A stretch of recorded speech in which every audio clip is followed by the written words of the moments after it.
Les grottes de Castellana sont l'une des attractions les plus importantes des Pouilles et un patrimoine naturel d'une valeur inestimable pour toute l'Italie. C'est en 1938 qu'un spéléologue du nom de Franco Anelli découvrit les grottes de Castellana. Elles s'étendent sur une longueur de 3348 mètres et atteignent une profondeur maximale de 122 mètres à partir de la surface du sol.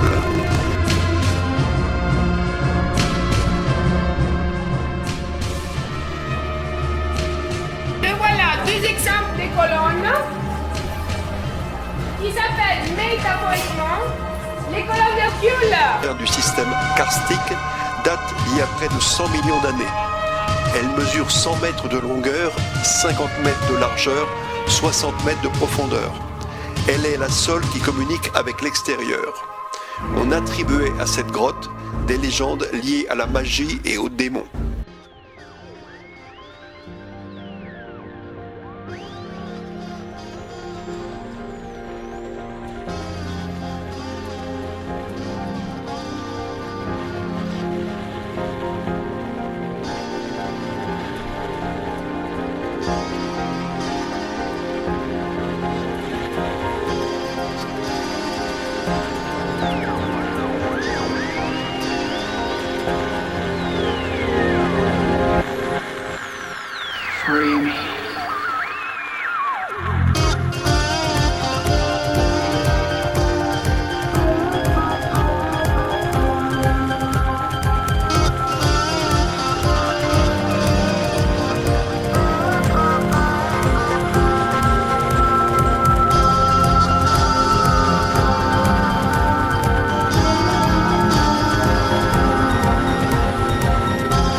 Et c'est pour cette raison-là qu'on l'appelle trolli, parce qu'ils ont le toit qui a la forme d'une coupole.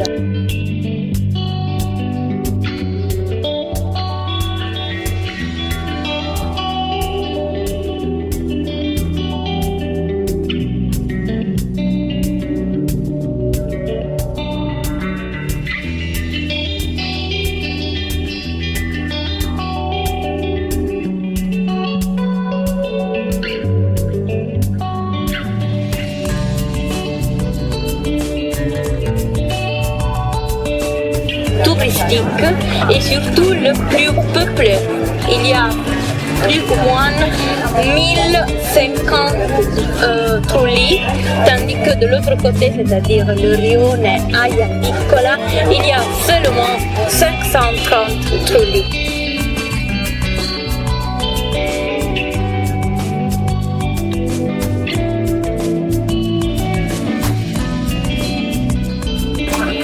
Trullaro, le maître Trullaro est celui qui construit les trullis parce que c'est difficile à construire les trullis dans la même façon qu'on les construisait dans l'ancienne période. Ouais.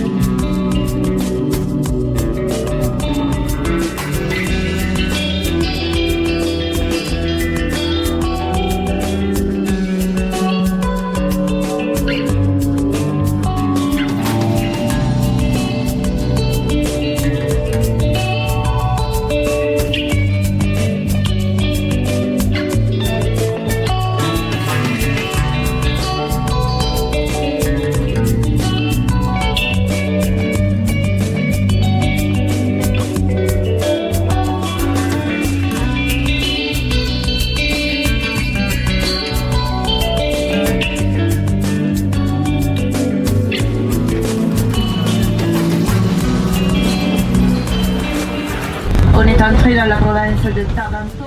Ce qu'on voit est la ville de Matera.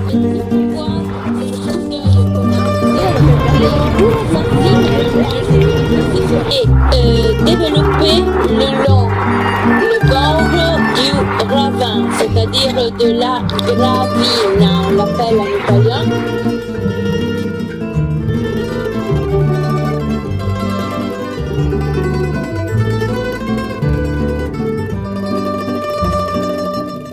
On a dit qu'on appelle Matera la deuxième Bethléem parce qu'on a tourné beaucoup de films ici. Par exemple, on a tourné l'Évangile selon Saint Matthieu, mais on a tourné aussi la Passion du Christ de Mel Gibson. Et donc, il y a beaucoup d'endroits à Matera, dans les Assis, qui ressemblent à la Palestine et à Jérusalem.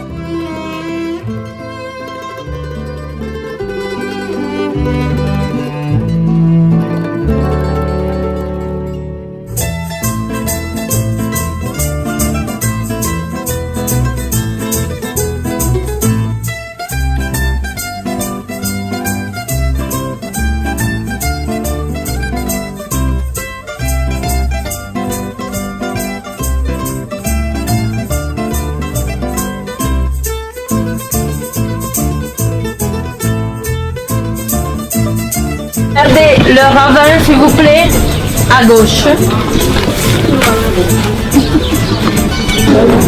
On commence par ce premier endroit et après, pendant l'explication, on peut visiter.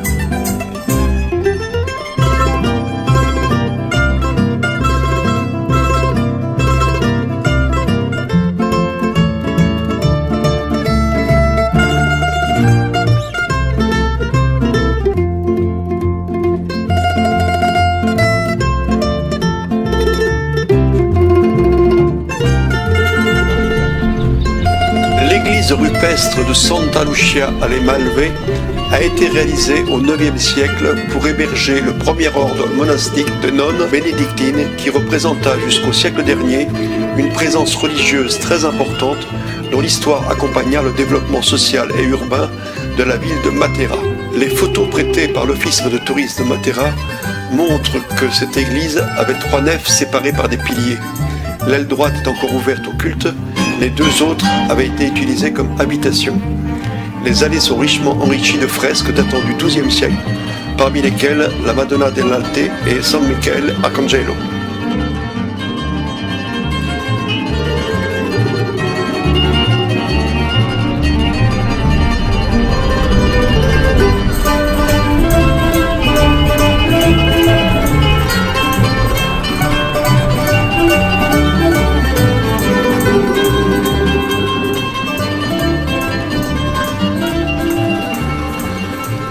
La cathédrale de Altamura a été bâtie en style roman.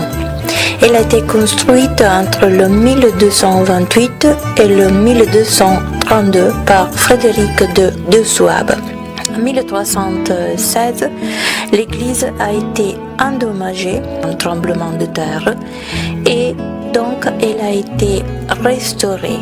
Et pendant cette année-là, on a bâti aussi ce qu'on appelle la porte des ducs d'Anjou, c'est-à-dire la porte angevine, parce que ça a été les Anjou qui ont fait reconstruire la cathédrale.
champs d'oliviers.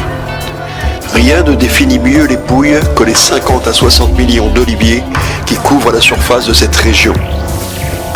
Le nombre d'arbres est impressionnant, mais aussi leur taille et leur âge.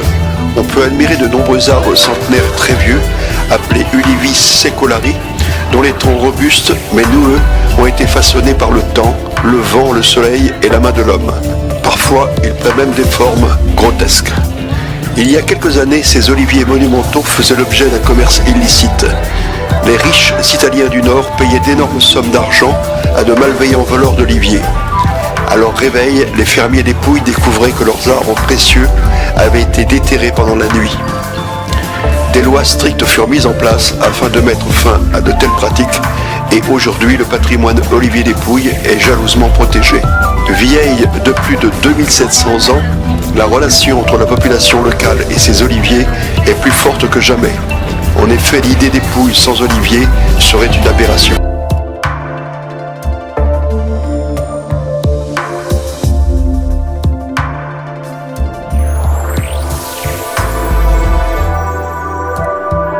On est entré dans Trani qui, on a dit, est une des 3 villes qui forment la 6e province des Pouilles.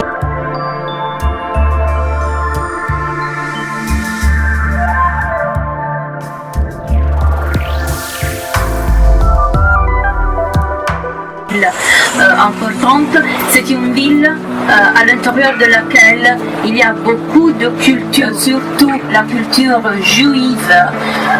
Oui, en effet, il y a 4 synagogues à Trani, 4 synagogues, oui, et il y a la communauté hébraïque, la communauté des Juifs, une des plus grandes d'Italie, parce que Trani était et encore bien sûr sur la mer Adriatique, donc elle était un centre commercial et un port très très important.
Elle fut construite en l'honneur d'un jeune homme, Nicolas Pellegrino, d'origine grecque, et qui, imprégné de la foi, est venu s'échouer et mourir à Trani.